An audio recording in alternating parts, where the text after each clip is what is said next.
My name is Claire Donovan. I'm 29 years old. 14 years ago, on the coldest night of the worst blizzard our town had seen in a decade, my father stood in our kitchen doorway and said, "I don't need a criminal for a daughter." I was 15.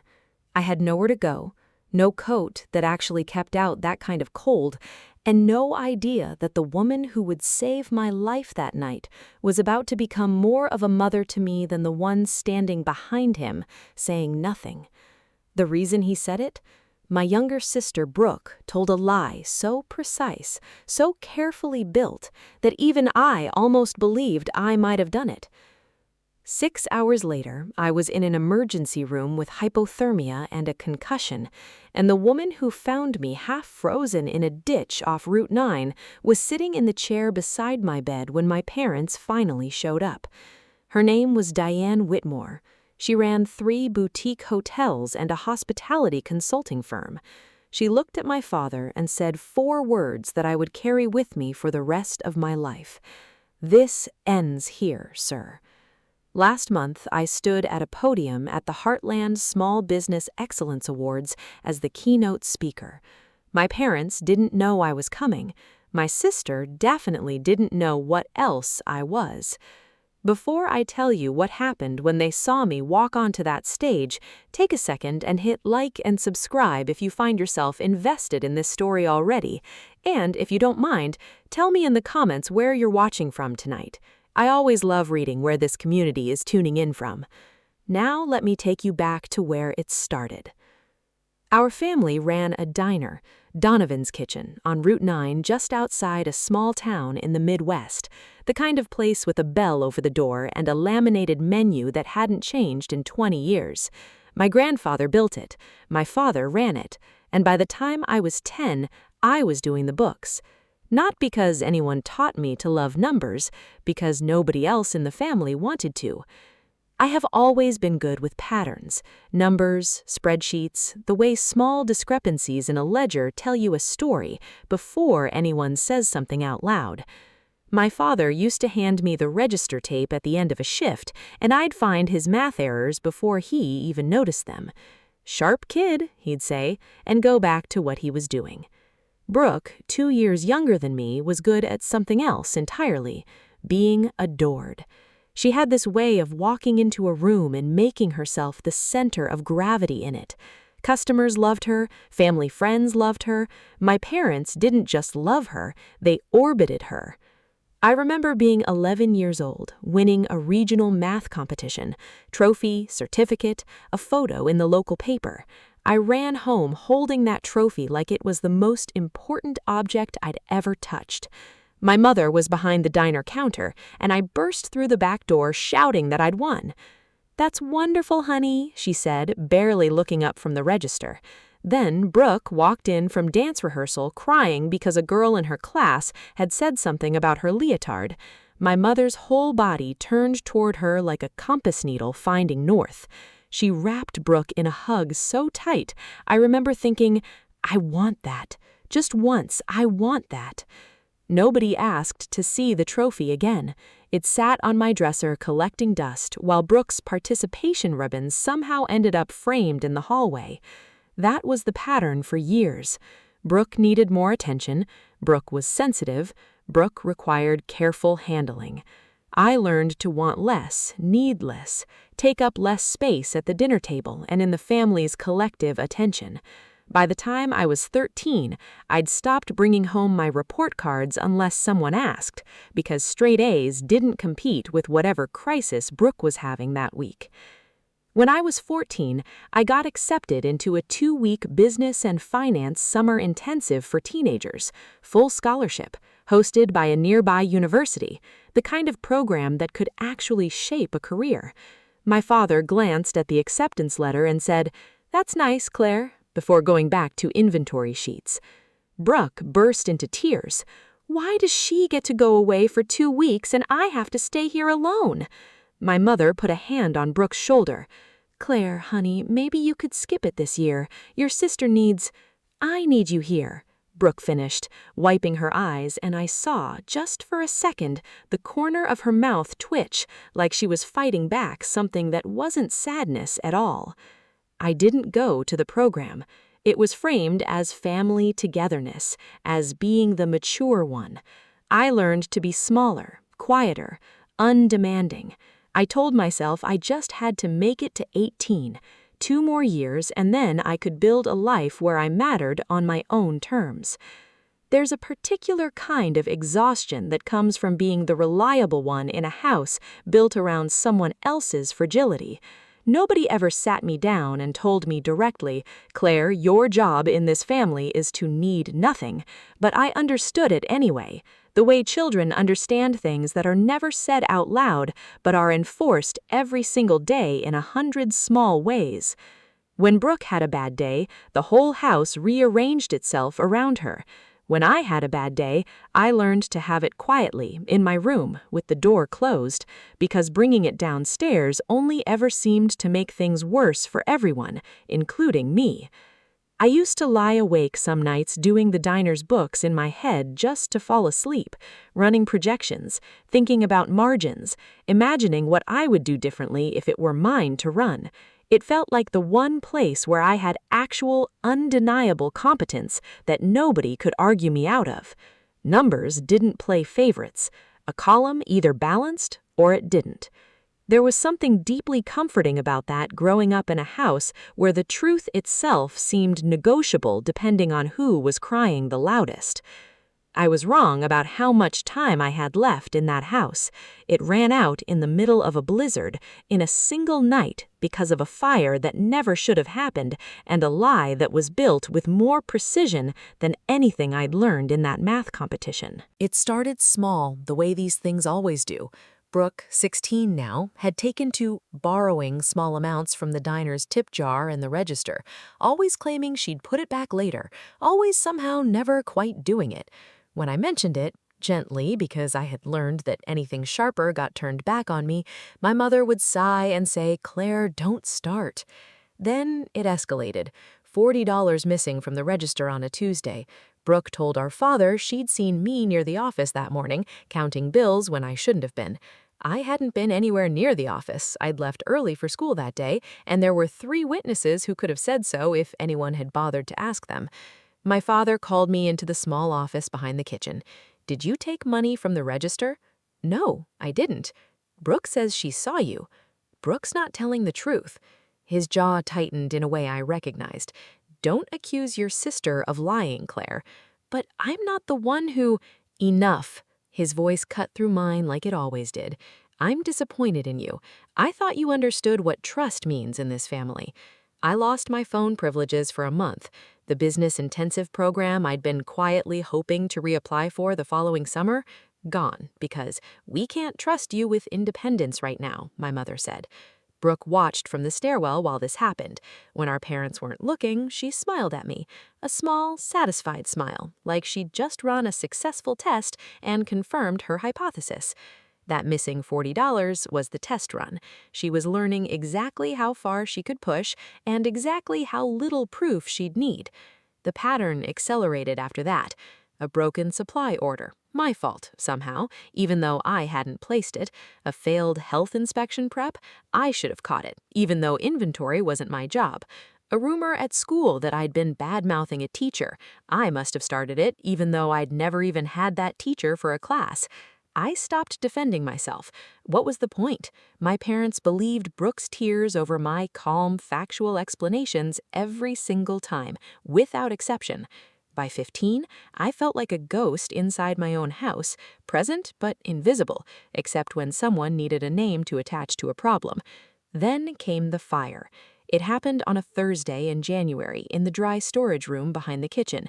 Small, contained to a stack of cardboard boxes near an outlet, put out with an extinguisher before it did any real structural damage, but enough to bring the fire department out, enough to spook our insurance company, enough to make my father furious and terrified in equal measure. There was a boy at school, Tyler, who I tutored in economics twice a week after class. Nice guy, hopeless with supply and demand curves. That was it. homework help.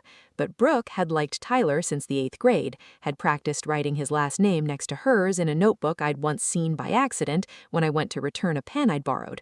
When Tyler asked if we could study together at the library that weekend, Brooke went completely silent for the rest of the day. I should have known that silence from her was more dangerous than her usual tears. 2 days after the fire, my father sat me down in the living room with my mother beside him, and Brooke curled against her, sniffling. He held up his phone. On the screen was a photo, grainy, clearly taken from a distance, of me standing near the dry storage entrance the night of the fire, holding what looked like a lighter. "Explain this," he said. I stared at the photo. My stomach dropped through the floor. I don't smoke. I don't carry a lighter. I don't even know when that photo was taken." "Brooke found it on your old phone backup," my mother said quietly, not meeting my eyes. "She says you were jealous about Tyler. She says you set the fire to get back at her, and then you tried to make it an accident." "That's insane. I would never—" "There's more," Brooke said, her voice small and trembling, and pulled out her own phone. A string of text messages, supposedly from my number, threatening and cruel, talking about burning her stupid dance costumes and making her pay. My name at the top of the thread. My old profile photo. "I didn't write those," I said, my voice cracking. "Someone used my account or faked the whole thread. Look at the phone number. It's not even—" "Stop lying," her father said, and something in his voice had gone past anger into something colder. "I'm not lying. Dad, please, just look at the actual evidence. The timestamps don't even—" I said stop. He stood. "The insurance investigator is coming Monday. Do you understand what could happen to this family, to this business, if they think we've got a kid setting fires out of jealousy? Do you understand what you've done?" "I didn't do anything." "Enough of your excuses." His hand came down flat on the coffee table, hard enough to make the lamp rattle. "I've heard enough. You're not the daughter I thought I raised." My mother wouldn't look at me. Brooke cried into her shoulder, the perfect picture of a frightened little sister, and for 1/2 second, when she glanced up at me over our mother's arm, I saw it. Dry eyes, calculating, present tense satisfaction, and then it was gone again, replaced with fresh tears. "You're lying," I whispered, staring straight at her. "I would never do that," Brooke said, and her voice didn't shake at all. "Get out of my sight," my father said. "I don't need a criminal for a daughter in this house." Outside, the blizzard warning had been on every local news channel for 2 days. Wind chill advisories, 1.5 feet of snow already on the ground, more coming. "Dad, it's a blizzard out there," I said, my voice breaking. "That's not my problem right now." He pointed at the door. "Get out." I looked at my mother, silently begging her to say something, anything to stop this. She turned her face away and kept her arm around Brooke. I grabbed my coat. My hands were shaking too hard to zip it properly. The door slammed behind me, and through the front window I could see Brooke watching me leave. She wasn't crying anymore. She was smiling. The wind hit me like a wall of ice the second I stepped off the porch. Within a minute, I was already numb at the fingertips. I stood there for a moment, waiting, some small, stubborn part of me hoping my father would open the door and call me back, say he'd overreacted. The door stayed shut. I started walking. Nowhere specific, just away. My phone was down to 6% battery. I tried calling my friend Maya, straight to voicemail. She was probably at a school event with no signal. I tried my aunt 2 towns over. No answer. She and her uncle were likely already asleep, given the weather warnings telling everyone to stay off the roads. The diner would have been the obvious place to go, except the diner was closed for the fire investigation, and going there felt like walking right back into the accusation itself. The public library, my usual refuge, was dark, closed early because of the storm. I decided to try to make it to the 24-hour gas station off the highway about 1.5 miles away, where at least I could sit somewhere warm and figure out a plan. I never made it that far. Visibility had dropped to almost nothing. Snow was coming down sideways, driven by wind that made my eyes water and freeze at the same time.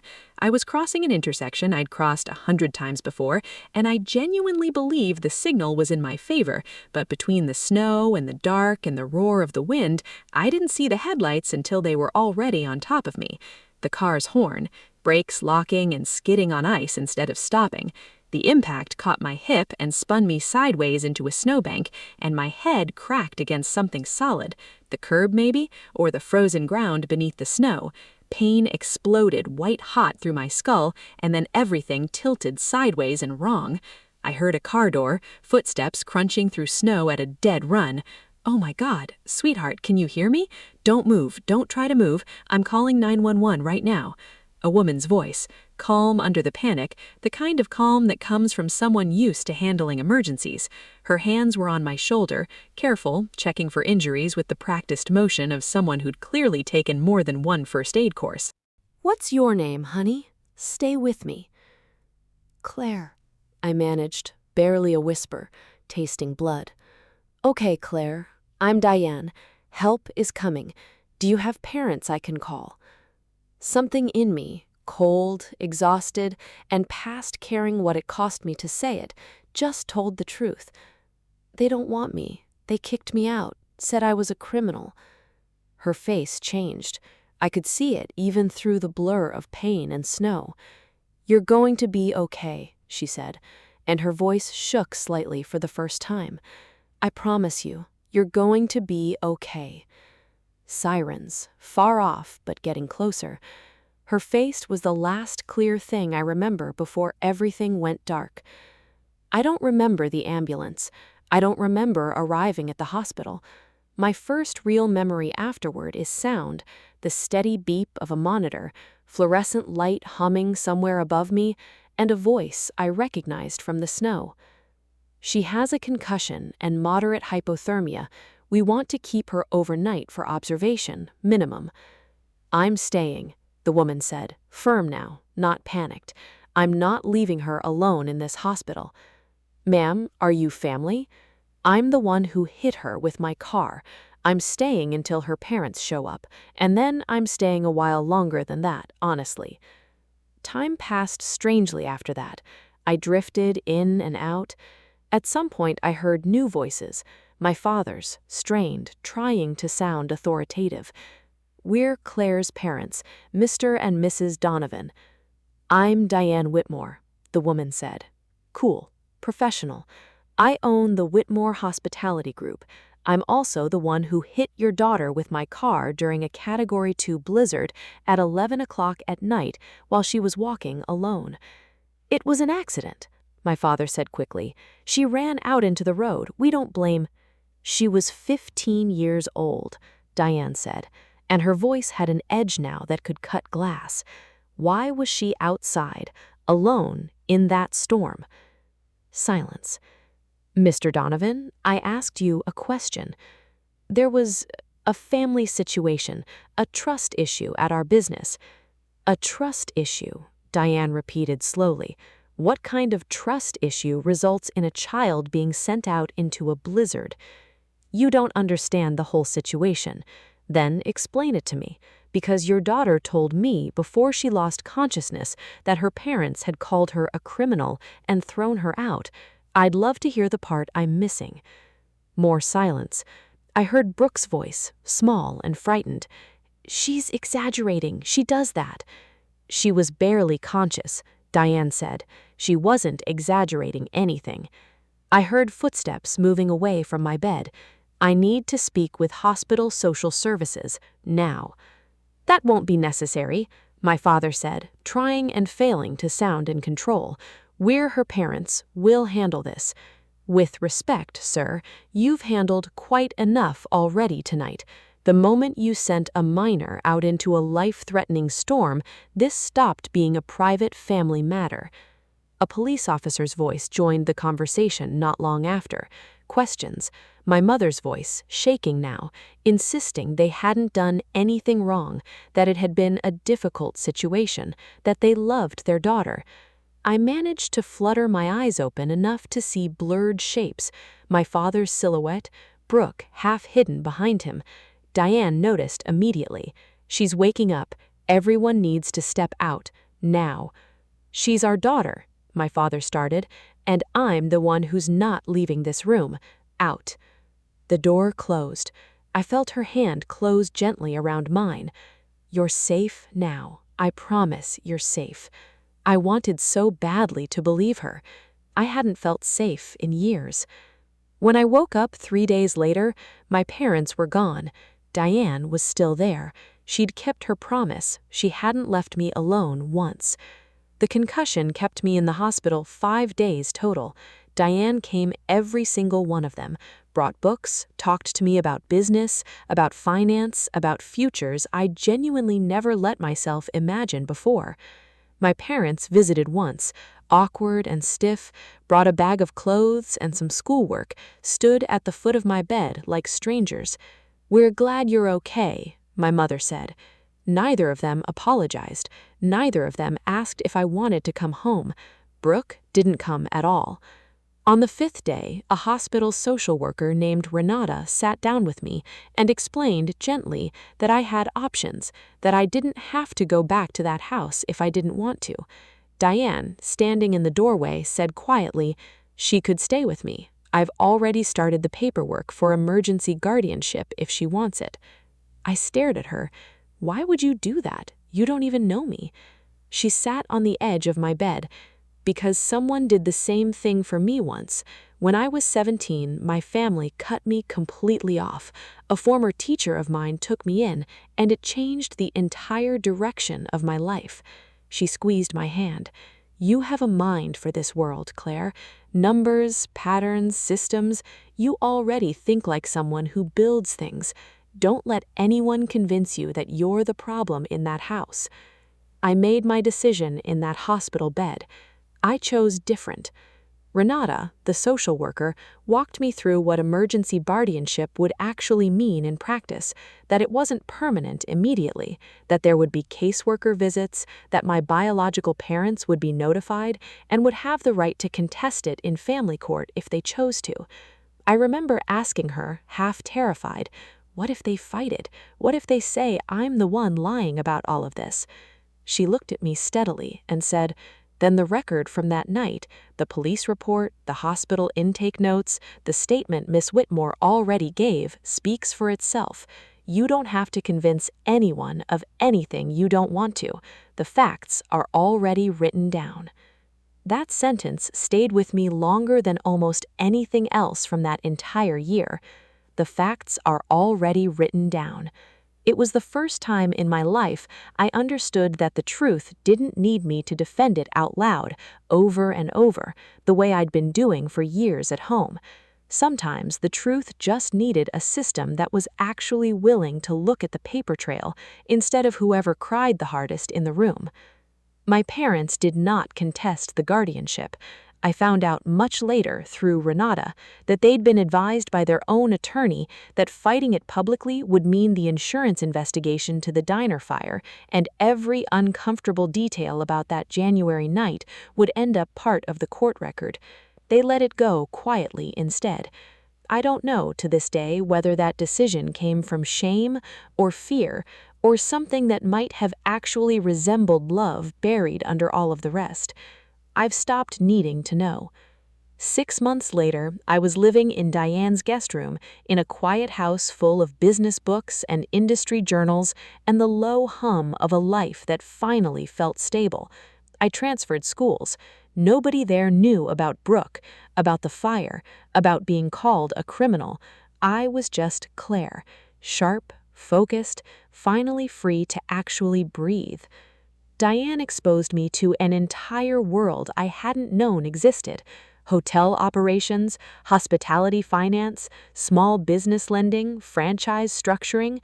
"Numbers don't lie about people the way people do," she told me once over dinner. "That's why I trust a ledger more than I trust most speeches." I threw myself into learning everything I could. Straight A's weren't just grades to me anymore. They were proof I wasn't the reckless, dishonest person my family had decided I was.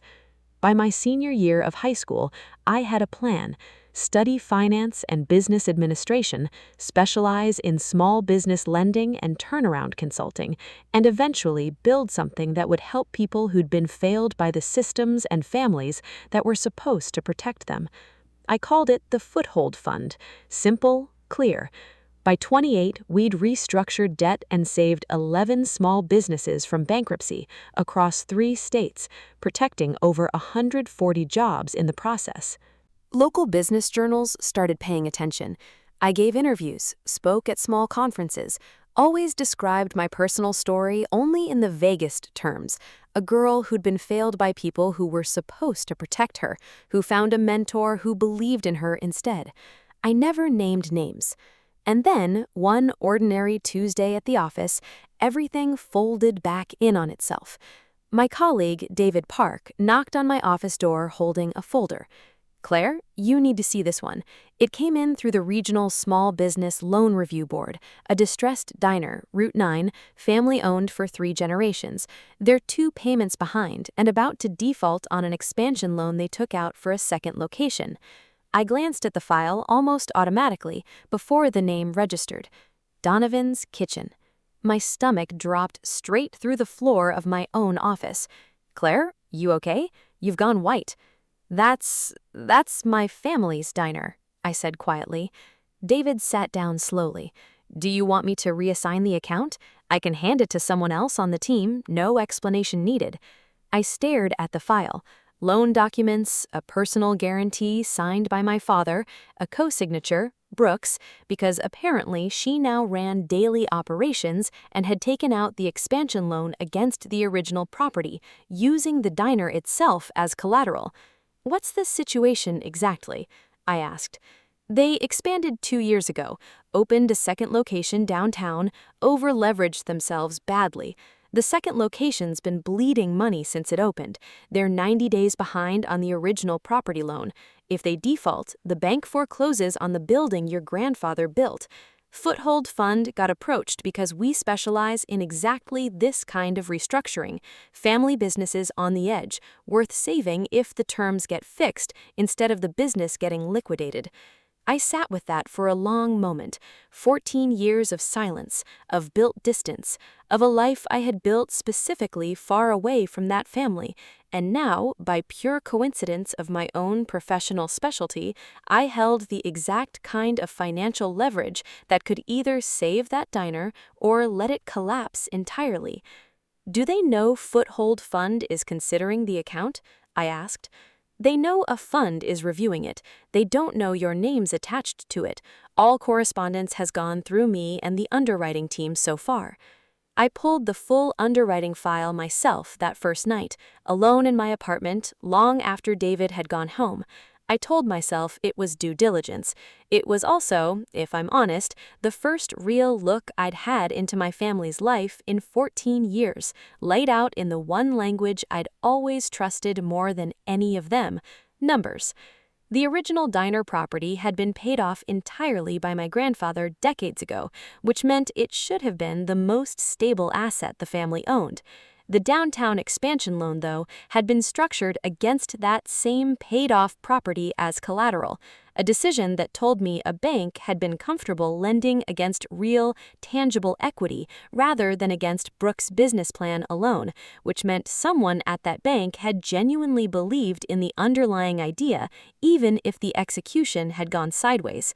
Monthly revenue at the second location actually grew steadily for the first 14 months, a number most new restaurants would be proud of. The real damage came from a single, badly negotiated build-out contract, a change order that ballooned nearly 40% over the original estimate, and 2 missed payments that had then triggered a cascade of late fees and a default risk flag on the entire loan. It wasn't reckless, it was inexperienced, and it was proud, the exact same combination I'd built my entire career around fixing for strangers. I sat with that file for a long time that night, feeling something far more complicated than anger, before I made a decision, not out of revenge, Diane had taught me better than that, but because I wanted to see, clearly and with real information instead of old memories, exactly what my family had become in 14 years, and exactly what kind of business decisions Brooke was actually capable of making when she was the one in charge. I approved the underwriting review myself, kept my own name off every piece of direct correspondence, and let the process unfold through David and the standard team. What I found, digging through years of financial records, wasn't shocking so much as it was clarifying. Brooke had, in fact, run the expansion with genuine ambition and some real skill. She wasn't incompetent. She had actually built the second location's customer base up faster than most first-time operators manage. But she'd also made the same mistake so many first-time business owners make. She'd trusted the wrong contractor on build-out costs, gotten overcharged by nearly 40%, and been too proud or too scared of admitting failure to her father to renegotiate or ask for help before the debt became unmanageable. It was, in a strange and uncomfortable way, the first time I'd ever seen evidence that Brooke was a real, complicated person capable of both genuine effort and genuine failure, not just the golden child of my childhood memory, frozen forever at 17 with a fake photo and a fabricated text thread. That didn't erase what she'd done to me. It just meant the story wasn't as simple as villain and victim anymore, at least not entirely. I want to be honest about something here because I think it matters for anyone listening who's ever found themselves in a similar position. There's a version of this story where I could have buried that file, recused myself quietly, and let the diner default without anyone ever knowing I'd had the chance to intervene. Nobody would have blamed me for that. 14 years of silence would have justified it easily enough in most people's eyes. I sat with that option too for a long time, turning it over, testing how it felt. It didn't feel like justice. It felt like letting old anger mock a decision that belonged, professionally, to the actual numbers in front of me. Diane once told me that the difference between revenge and integrity is that revenge always requires you to become slightly smaller than the person who hurt you, while integrity lets you stay exactly the same size you already are. I thought about that a lot during those 3 days before I made my decision, and I kept coming back to the same conclusion. Recusing myself out of spite would have been its own kind of dishonesty, just aimed in a different direction. Around the same time, completely independent of the loan situation, I received an invitation through the Foothold Fund's regional partnerships to keynote the Heartland Small Business Excellence Awards, an annual event honoring standout small business owners across 3 states, sponsored partly by the same regional banking consortium that had originated the Donovan's Kitchen loan. David brought me the finalist list a week later, and there it was, Brooke Donovan, finalist, Rising Entrepreneur category for the downtown expansion of Donovan's Kitchen. "Do you want me to decline the keynote?"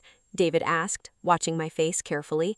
I thought about my parents in that audience, proud, likely still completely unaware I existed in this professional world at all. I thought about the version of me that had walked out that door 14 years ago into a blizzard with 6% battery and no plan. And then I thought about the fact that I now quite literally held the paperwork that would determine whether Donovan's Kitchen survived the year. "No," I said. "Tell them I accept." That night over dinner, I told Diane everything, the file, the loan, the awards invitation, all of it landing in the same 3-week window like some kind of cosmic coincidence. "What do you want out of this?" she asked, the same question she'd asked me at 17, still the only question that mattered to her. "I want to close this properly," I said, "not with revenge, with truth and with the terms in my hands instead of theirs." I met her eyes. If I restructure that loan, it's because it's the right business decision for the fund, not because it's Brooke's family. And if I speak at that ceremony, it's because my work earned that stage, not because of anything to do with them. Diane reached across the table and squeezed my hand. "Then do exactly that, on your terms. Show them precisely who you are now, not who they decided you were at 15. Okay, I need to pause the story here for a second. If you've ever found yourself holding real power over the exact situation that once left you powerless, drop a comment below, because I promise you that moment changes something in you permanently. And if this story has you hooked already, this is a great time to hit that subscribe button, because what happens at that award ceremony is genuinely one of the most satisfying reveals I've ever narrated for this channel. Now, back to the story. The Heartland Small Business Excellence Awards were held in a renovated theater downtown, the kind of restored old building with velvet curtains and a real orchestra pit, now used for community galas instead of vaudeville. Round tables filled the main floor, finalists and their families seated near the front, media and sponsors scattered throughout. I arrived early, met briefly with the event coordinator, reviewed the run of show. My name was listed in the printed program in small type under Keynote Speaker, Claire Donovan, Founder and Managing Director, Foothold Fund. Most attendees I knew wouldn't read speaker bios carefully before the ceremony started. They'd find out soon enough exactly who I was. Backstage, through a gap in the curtain, I could see the room filling, and there, at a table near the front reserved for rising entrepreneur finalists, sat my family. My father, grayer now, in an ill-fitting blazer he probably only owned for events like this. My mother, hair styled carefully, looking nervous in the particular way people look nervous when they're hoping tonight goes their family's way. And Brooke, 30 years old now, confident, sharp in a dark green dress, clearly built for this moment in her own mind, completely unaware of what was actually about to happen in it. Diane found me backstage in an emerald dress of her own and hugged me tightly. "You've got this," she said. "Head high, no revenge, just truth." "I know," I said. "I know." The house lights dimmed. The event director stepped to the podium.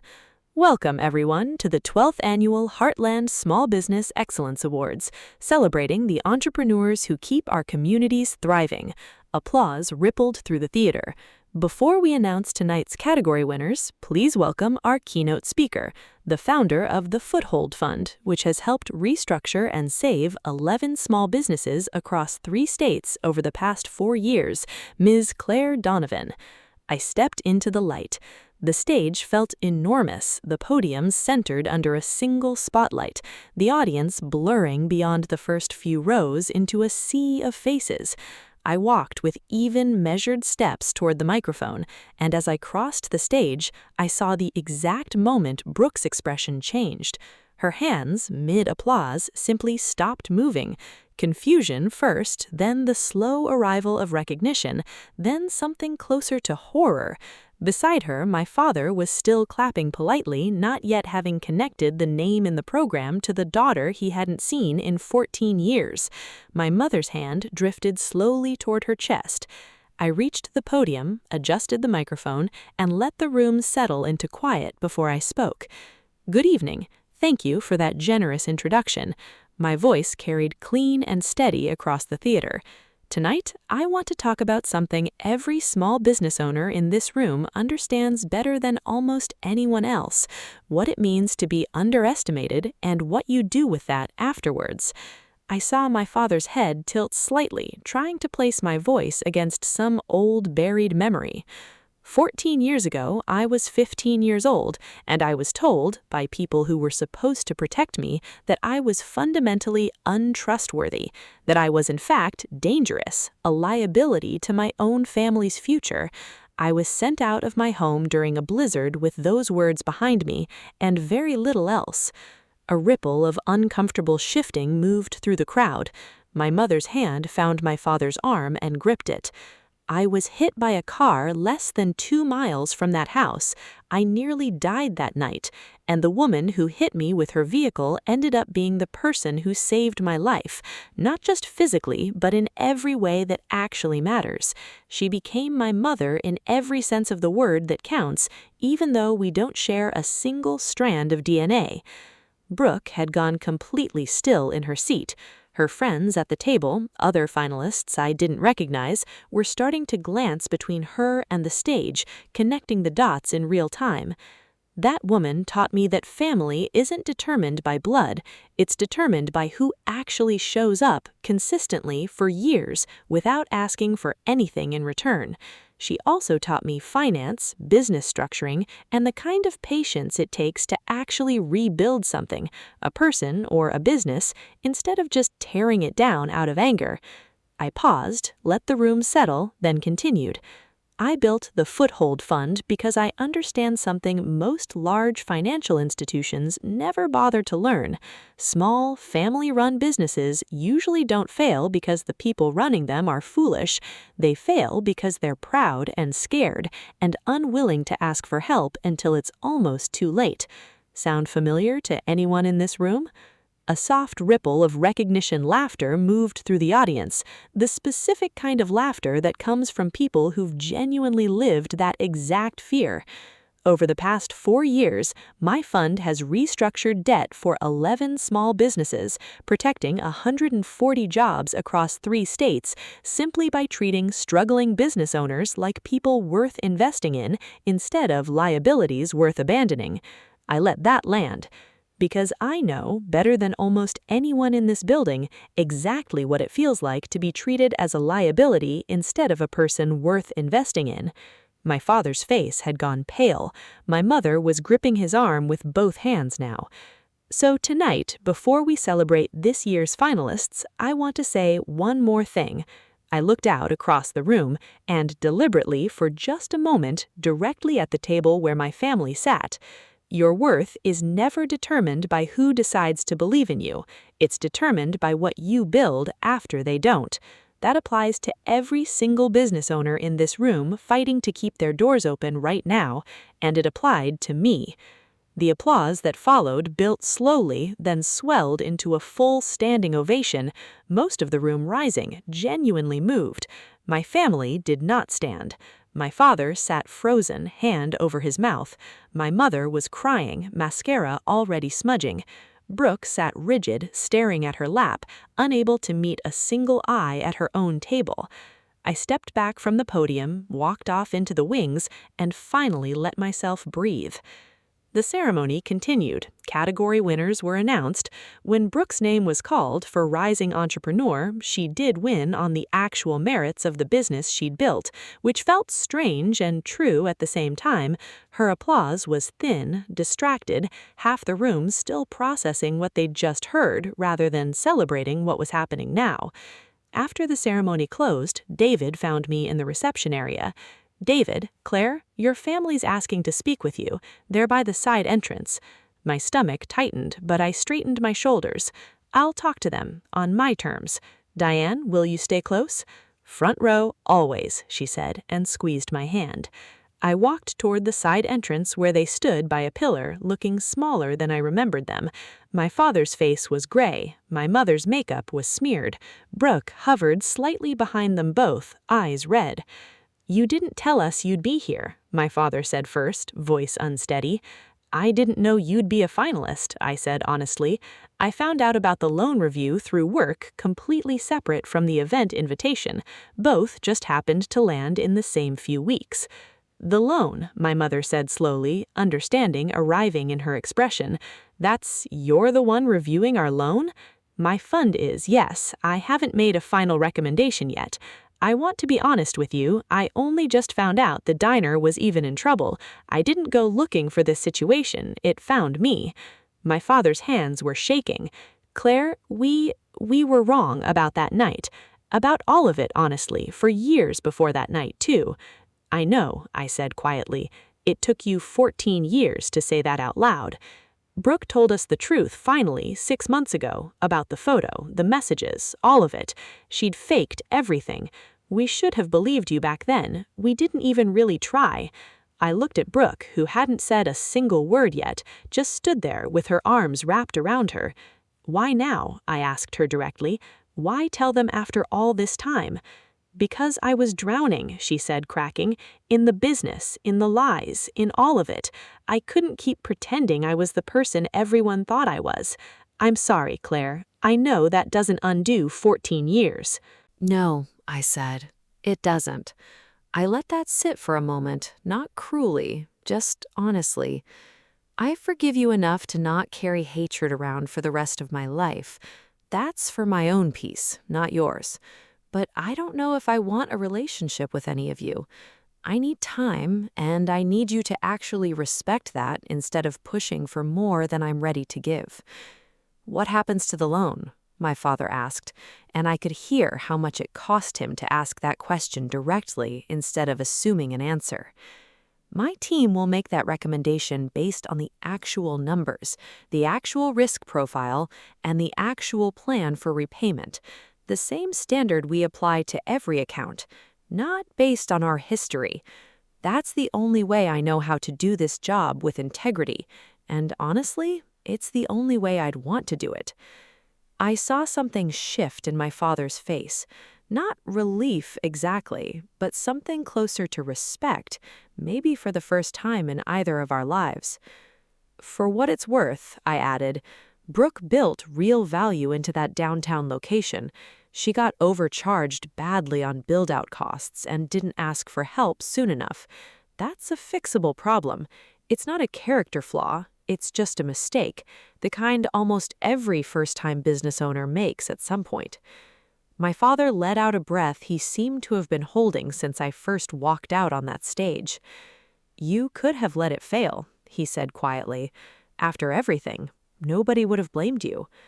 I thought about that, I admitted, for 3 days, actually.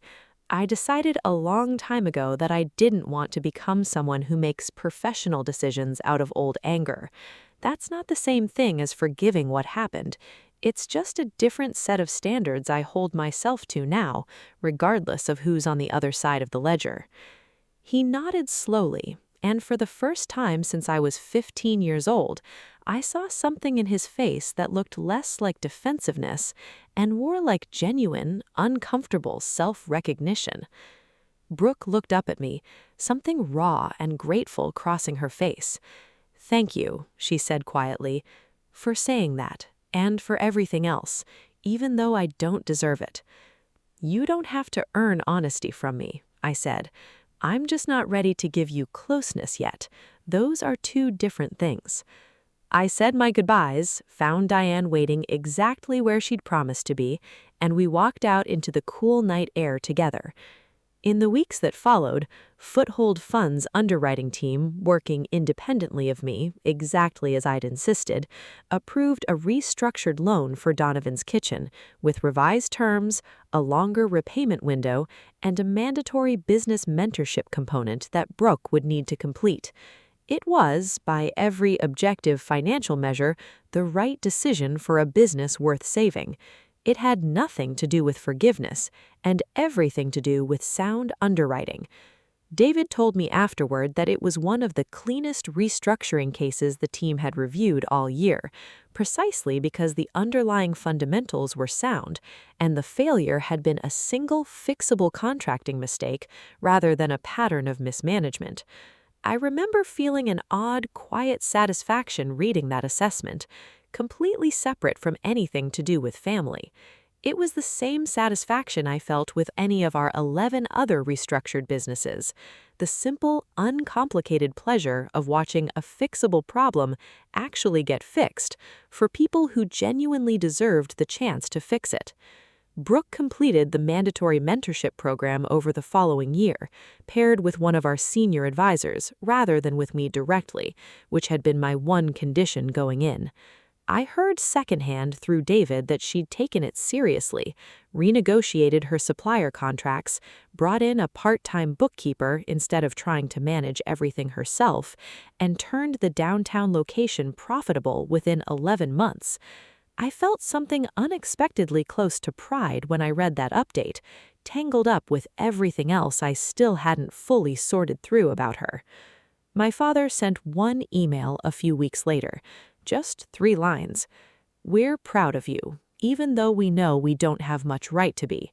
Thank you for treating the business fairly. We hope, someday, you'll let us back in, even a little." I didn't respond right away. I still haven't fully decided how much room I want to make for them in my life. Some days I think I might, slowly, carefully. Other days I know the distance is exactly what's kept me whole this long. Brooke and I have exchanged a handful of short, careful messages since that night. Nothing close to friendship yet. Maybe someday. Maybe not. Either way is genuinely okay with me now, in a way it wouldn't have been a few years ago. People sometimes ask me if I regret that night in the blizzard, the fire, the accusation, the cold, the hospital. I don't. Not because it didn't hurt, but because it's the exact reason I met Diane, built Foothold Fund, and became someone capable of standing on that stage and telling the truth without needing revenge to feel complete. I learned across these years that forgiveness and reconciliation are two entirely separate decisions. You can forgive someone completely for your own peace and still choose to not let them fully back into your life. Those two things aren't in conflict. Sometimes they're both necessary at exactly the same time. I learned that blood doesn't make a family. Consistency does. Showing up day after day, year after year, earns a title that biology alone never guarantees. Diane earned the word mother the hard way over 14 years of simply never leaving. My biological parents, by contrast, showed up exactly once when it counted, and failed.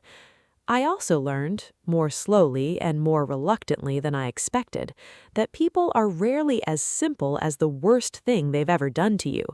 Brooke will never fully undo the 15-year-old version of me who stood, soaked in that doorway, and she knows that. But watching her actually rebuild something real with her own hands out of a mistake she was finally honest about, that taught me something I didn't expect a financial restructuring case to teach me about my own sister. People can genuinely change the trajectory of who they're becoming. It doesn't erase who they were. It just means the story keeps writing itself past the point where you stopped watching. I don't know exactly what my relationship with my family will look like 5 years from now.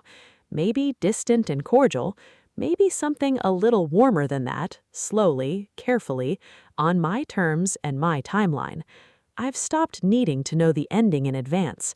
That, more than anything else, might be the actual victory in this story. Not the stage, not the loan, not even the standing ovation. Just the quiet certainty that whatever happens next, I get to decide it, on my own terms, for the first time in my life. And I learned that real power rarely needs to announce itself loudly. Sometimes it just reviews the paperwork fairly, makes the right decision for the right reasons, and lets the truth surface entirely on its own timeline. I think about that 15-year-old version of me often, soaked through, freezing, standing on a porch waiting for a door that never opened again. I used to think the most important thing that happened to her that night was the accident. I don't think that anymore. I think the most important thing was the 6% of battery left on her phone, the calls that went to voicemail, and the fact that she kept walking anyway, towards a gas station she never reached, because some stubborn part of her still believed there was somewhere warm waiting on the other side of that storm. She was right. It just didn't look anything like what she expected. Diane still keeps a photo on her office bookshelf from my college graduation. The two of us, her hand on my shoulder, both of us laughing at something just out of frame. People who visit her office sometimes ask if I'm her daughter. She always says yes, without a single second of hesitation, and I've stopped correcting the details of biology because the details of biology were never the part that mattered. Every October, on the anniversary of that storm, Diane and I still drive out to exactly the intersection where she found me. We don't do it to relive the worst night of my life.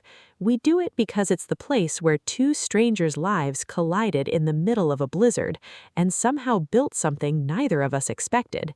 We usually get coffee afterward and talk about nothing important at all. The fund's next quarter, a restaurant she's thinking of investing in, whatever book she's reading. It's become, strangely, one of my favorite days of the year. If there's one thing I'd want anyone listening tonight to take from this story, it's this. The family you're born into doesn't get the final word on your worth, no matter how loudly or how young they said it otherwise.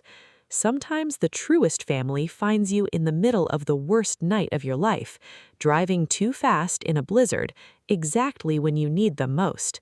If you're in the middle of your own blizzard tonight, literal or otherwise, please hear this clearly. You can survive it. and you can build something real and lasting on the other side of it. Someone giving up on you does not obligate you to give up on yourself. I'm 29 now, running a fund that's protected over 140 jobs across 3 states, and I still, every so often, catch myself doing math in my head to fall asleep. Old habits apparently don't fully disappear, they just find better places to live. My biological parents' names are still saved in my phone. I haven't deleted them, and I haven't called them either. They exist somewhere in my past, quietly, without controlling my present or my future the way they once did. Thank you so much for staying with me through this story tonight. If it meant something to you, please make sure to like this video and subscribe to Silent Victory Stories, because it genuinely helps these stories reach other people who need to hear them right now. Drop a comment below and let me know your thoughts on Claire's story tonight, and I'll see you in the next Silent Victory story.